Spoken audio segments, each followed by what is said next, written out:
felt a bit emotional, not feeling like Uzbek enough or anything like that. Stay positive. I guess this is a story of a hat. Putting it on always felt heavy. Too heavy for my shoulders to bear.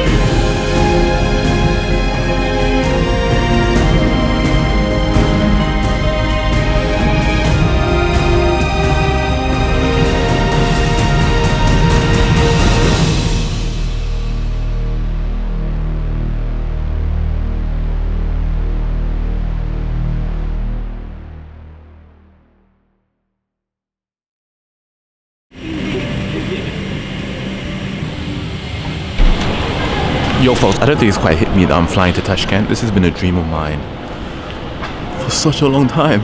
Like, I used to study the history in my spare time. I'm just so like fascinated by the culture, and it's just starting to hit me. So I just arrived at Istanbul and I'm meeting a friend and travel companion that I'll be traveling with for the next 2 weeks. But super excited to travel with her. You guys will love her. She's one of the best people I know, and she's actually half Uzbeki and half Uyghur herself. So she's the perfect person to go on this adventure with. Like, I can't believe this is actually happening. So, it's kind of crazy. Subhi and I have been planning this trip for like forever, it feels like. And we've had some good intentions and big goals. Yes. It's gonna be good. lots to do. So the Doppi Project is essentially an experiment to see how we, as children of diaspora and migrants, can reconnect with our heritage in really innovative, fresh and beneficial ways. Number one, we wanted to tell this really emotional and compelling story of Subhi reconnecting with her Uyghur and Uzbek heritage.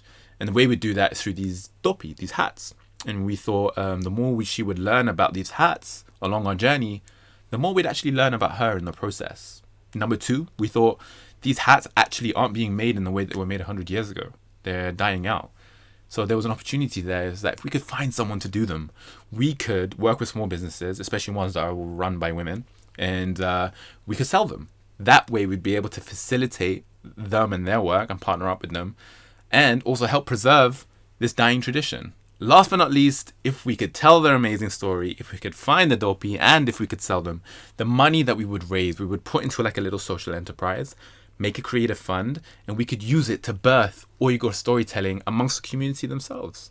We could be the spark that helps facilitate a wave of amazing Uyghur storytelling that would help tell their own heritage in really fresh and innovative ways. That was the idea. That was the plan that we had in our head going in. But yeah, things don't always go to plan. Tell me what the plan is today again. The plan today is to go to my dad's cousin's house for iftar. So hospitality in Uzbekistan is a really big deal. There's something called mehman dost, which it basically means like guest friend. So whenever a guest arrives, you have to treat them like more than a friend, like basically like a part of the family. And you do everything and go out of your way entirely to make sure they feel comfortable and welcome and at home. Hi. Please. We're currently at Subhi's father's cousin's house, and I managed to blag an invite to have iftar with them. This is the second time in my entire life that I'm seeing this family, and like things just changed. It just feels like they're just, family is just always there. It's just beautiful for me to witness her go through this, because it's like amazing. Like, to be able to see family again after such a long time is a beautiful thing, and I feel all the warm fuzzy feelings. Seeing her go through all the warm fuzzy feelings.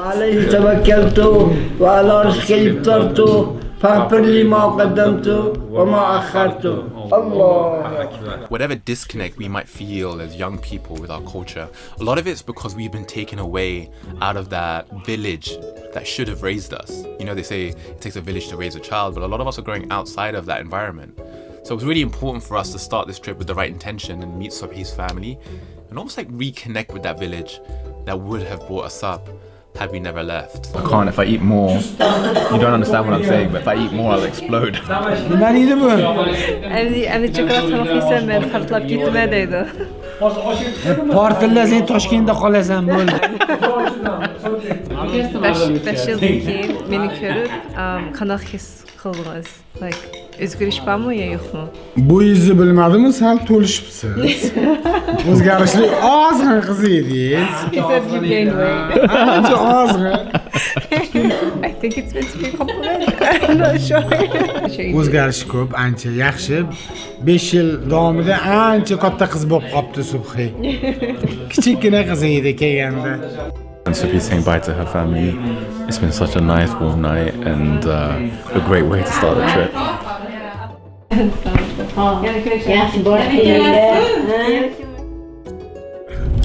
Sorry? I feel so powerless not being able to speak the language. They're all talking about me, but I don't know what they're And saying. laughing about you. They said that you should stay here and gain some weight. And that means he thinks I'm skinny, right? Yes. There's always a silver lining. Good morning, folks. We woke up super early because we're on our way to Faragona Valley. Yes. I feel like it's not real. I'm like, I have to like kind of shake myself, and every now and then I'm like, what is going on? It's crazy. I will, on camera, accept responsibility for the lack of a plan. It was my responsibility to think about stuff before actually going to the country. But we don't have any accommodation because the person who was supposed to sort out the accommodation forgot to sort out the accommodation. I didn't forget. I have a place we can go. But what happened? What happened was... You just didn't do it. I just didn't do it. We're at this jazzy hotel, man. It's hilarious. This young man is the manager of the whole hotel. I don't reception. No, manager. Shh. I think he was very disappointed. He was very surprised. Don't worry, princess. We'll get your bags and we'll get it all into your room and we'll make sure you're happy and stuff. It's cool. I don't need help, Subs. As long as you're comfortable, it's fine. Don't worry about it.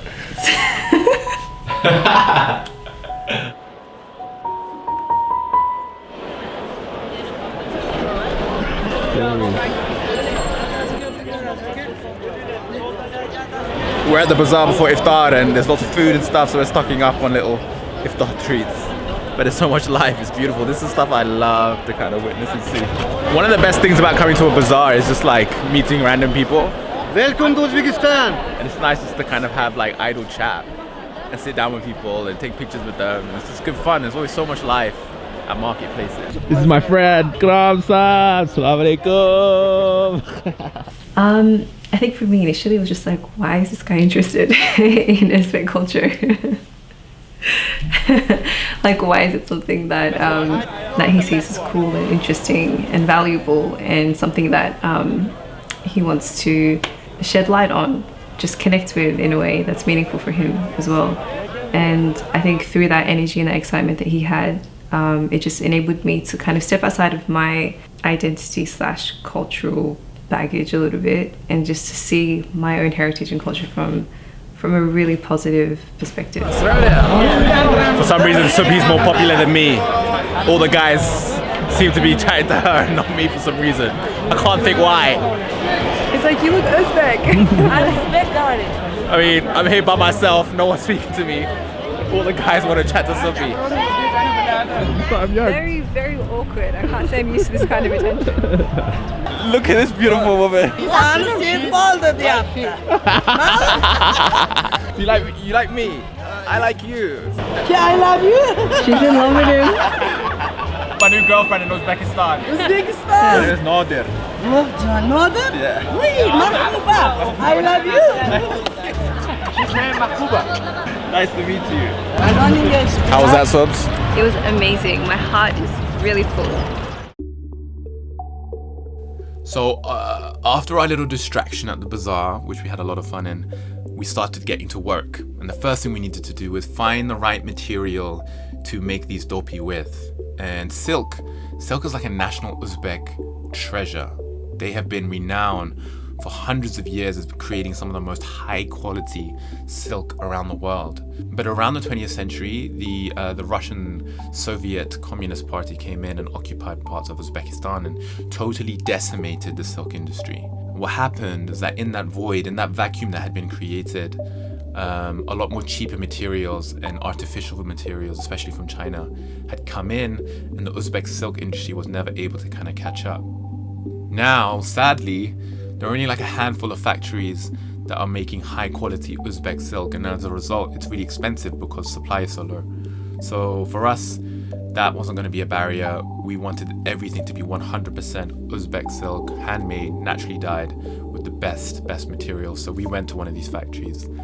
Yo guys, so super exciting. The trip is officially underway. Right now we're at Yodgorlik Silk Factory because this is where the silk production for the Atlas and the Adras textiles happen.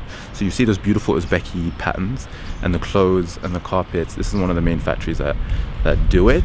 We're here to learn, we're here to be educated about the process and the culture around it. And Subhi and I have been talking about this for a very long time because we're both super nerdy. So yeah, we're freaking out. So dear class, you can see the silkworms. The worms, they were very black and small. And when they eat the leaf day by day, and they are getting whiter and bigger. After 7 days, it becomes this cocoon. And then you can hear still inside worm, but that worm. It's a cocoon. So after boiling, they should find the beginning thread. One thread, it becomes from the 25 or 35 fibers.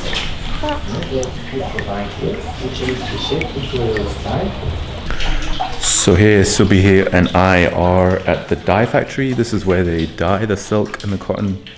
And there's a very unique process of doing that. They have a natural process and they have a chemical process.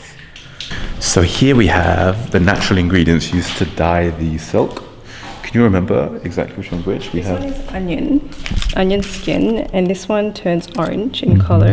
This one is acacia flowers, and it turns yellow. This one is walnut skin. Right. And I think this one comes out with this color here. I think it was that one. Yes. The pomegranate skin goes into 2 colors. Yeah, so the brown or the golden brown, I think. Oh, high temperature, low temperature. Okay. So this is just like incredibly amazing to witness. It's like years and years of artisanal expertise. It's literally tradition. Like you walk in and you can feel the history. And I think me and Subhi have just been kind of like enamored by the whole thing. We walked in and like both our jaws were just like pow on the floor, and people like to get really frugal about the penny spent when spending stuff on stuff like textiles.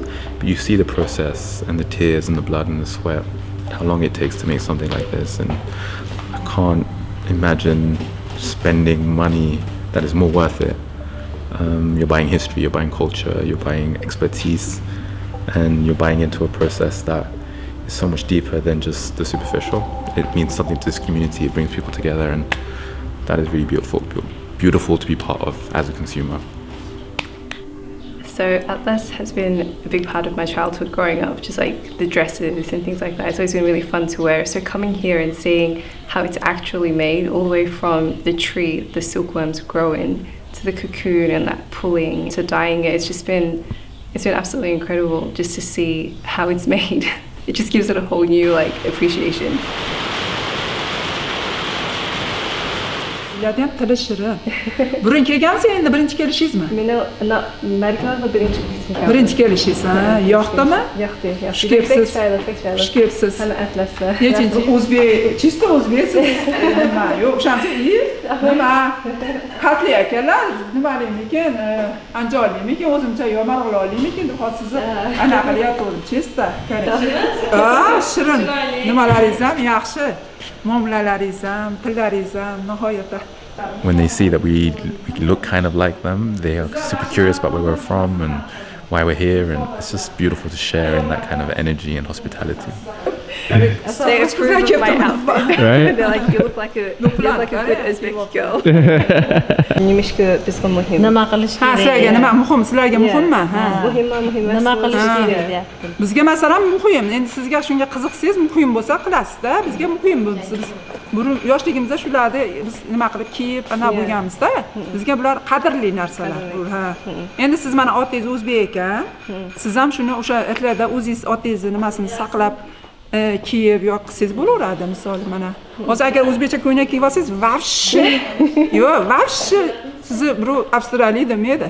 Shatte janon deydi sizlar. Ha, yo'q. Sen nimishki mana o'zbekligini tutish uchun nimishki muhim bo'ldi?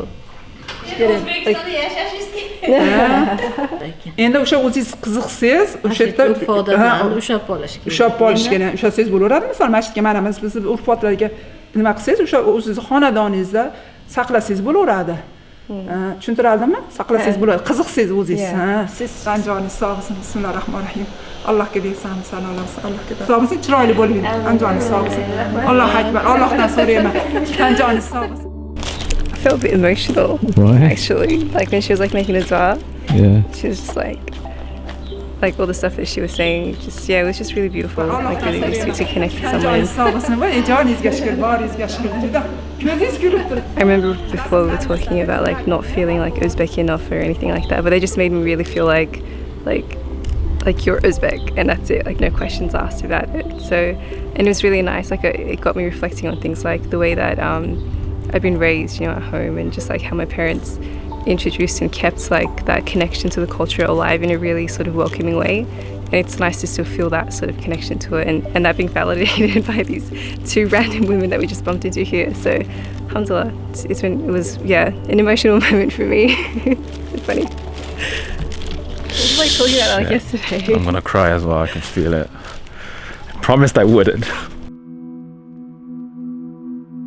I remember Subhi was super triggered by that conversation. I'm feeling a bit frustrated. She had been pensive for the rest of the day.